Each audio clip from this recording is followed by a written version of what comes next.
Hello, boys and girls. Welcome to another month of Takeout Church. This month, we are going to be galactic starveyors. So that means we're going to look at the stars and all the amazing things in the galaxy and seeing what they have to teach us about God. So, of course, we've got new bags and there's a lot of really great activities in them. So you want to make sure you come and see me. So you can come see me at church on Sunday or during office hours during the week. So you want to make sure you come and visit me so you can get one of these bags. So as we look up to the sky, we can see some really cool things. Maybe you'd look at a telescope so you can get a better look at things. But even that can only show us so much of what's in space. So 43 years ago, there was this Voyager space probe that went up, and it's the farthest man-made thing in the galaxy right now. So it's going to go out in the space, or it's gone out in space, and it's looking at things like Jupiter and Mars and all these crazy things that are in the galaxy. So right now, it is really far away, but just to give you an idea of how vast and huge our galaxy is. This little Voyager probe, that's the farthest man-made thing, is so far that if the Earth was the size of a golf ball and it was here in Saskatoon with us, this space probe would be all the way to Rostern. So that's just how big it is. That's pretty huge. So we're going to play a little trivia game right now to learn all about this giant galaxy. So our first question for you is, which is the closest planet to the sun? Is it 1, Neptune, 2, Earth, 3, Venus, or 4, Mercury?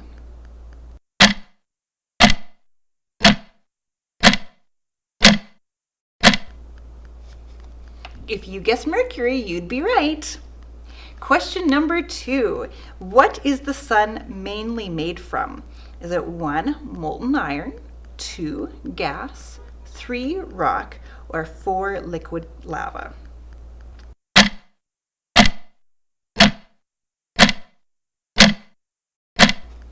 If you guessed gas, you'd be right.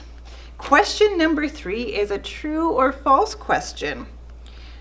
True or false, we always see the same side of the moon.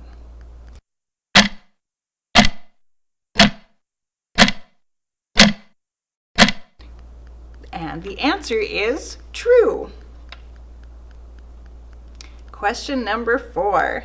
What do we call the sun and all the space objects in orbit around it? 1, the galaxy, 2, the universe, or 3, the solar system?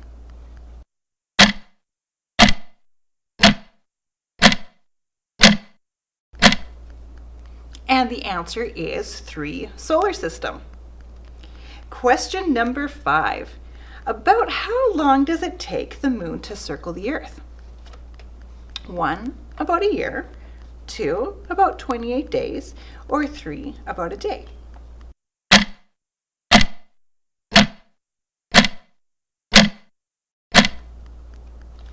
And the answer is 2, about 28 days. All right, our next question is, what is the largest planet in our solar system? 1, Uranus, 2, Jupiter, 3, Saturn, or 4, the Earth?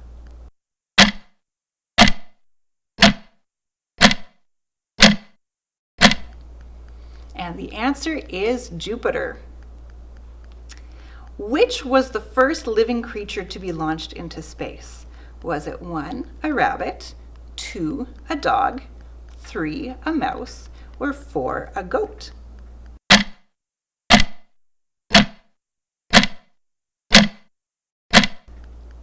If you guessed dog, you're right. Next question. How many stars does the Milky Way galaxy contain? Is it 1, 1,000 million, 2, 10,000 million, 3, 100,000 million, or 4, a billion?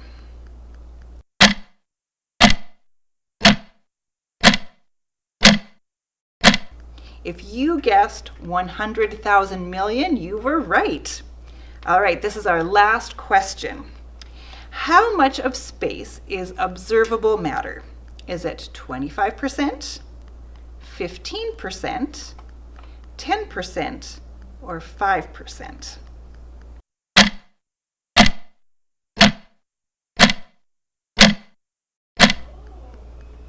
And the answer is 5%.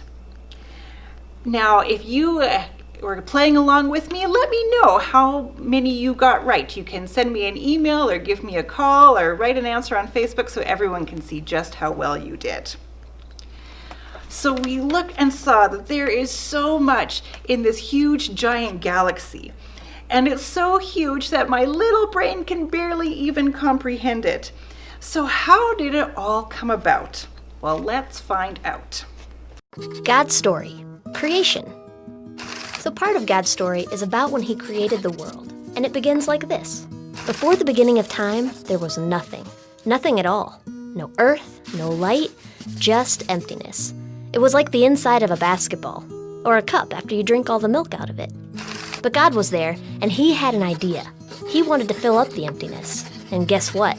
Since he's God, he can make things appear just by speaking. It's like if you could say, "Let there be a roller coaster," and then any kind of roller coaster you wanted just appeared. So, in the middle of nothing, God said, "Let there be light," and the darkness was filled with light. Now, we know what light is, but remember, it had never existed before. Everything God made was brand new. So it was probably like when you're asleep and someone comes in the room and flips on the lights. Except there were no people yet. God was creating a world for them first. Anyway, light was the first thing God made. He called the light day and the dark night. He made a huge space above water and called it sky. Then he gathered all the water, separated it from dry ground, and called it sea. He called the dry ground land. God called it all good. He thought what he had made was pretty sweet. But he wasn't done yet. All that land was still bare. So God made plants. Oak trees, palm trees, evergreen trees, grass, roses, sunflowers, and every other type of tree, bush, flower, or plant, including the ones we eat, like broccoli and Brussels sprouts. Then God looked at all the plants and called them good. Kids, that includes vegetables. After plants, God created the sun to shine all day and the moon to shine at night. He sprinkled twinkling balls of light in the sky and called them stars. And guess what? He called that stuff good too. Next, God filled the water with fish and whales and sharks and squid and every other sea creature. He filled the sky with flapping, chirping, squawking birds. And what do you think he called the fish and birds? Yep, good. Even though sometimes birds poop on our heads. Now there were fish and birds, but still nothing but plants on land. So God said, "Let there be animals." And animals of all kinds came crawling, scurrying, snorting, stomping, and racing across the dry ground. And just like everything else, God called the animals good. God was almost done, but he had one more thing to create that he had imagined from the very beginning when the earth was still empty. People. And he was going to love this creation more than anything else. See, the land and sky and animals and plants were beautiful, but none of them are as precious to God as we are. So finally, God created Adam. But God soon saw that Adam needed one more thing, a family. So God created Eve. And God's plan was for the two of them to have babies and live in this perfect world forever. No hunger, no sickness, no sadness, no loneliness, no dying. God took care of their every need like a loving father. It was perfect. God loved all his creation. Remember, he had called it all good. But when he looked at Adam and Eve and felt such a strong love for them, he called everything he had made very good. Then he rested to enjoy his perfect world. And that's the story of creation. Psalm 147 verse 4 tells us that God determined the number of the stars and gives them all their names. So God knows each of those 100,000 million stars that we talked about, but he also knows us. Now, people were the crown of God's creation. God made people in his image, which means he gave people some of the same characteristics that he had, like creativity, compassion, the ability to think and to choose. And he also made people able to have and to enjoy a relationship with each other and with God. And that's an important part of his plan for everybody. So the God who created the entire solar system, which is just a part of the universe, wants to have a relationship with you. Isn't that incredible? When God made everything, he said it was good. But when God made people, he said it is very good. So inside your bags for this month, you are going to find a little spaceship thing, and then there's 4 little pieces right here. So if you've got your bags, pause the video, run and grab them. If not, just watch and you'll grab them once you get your bags here.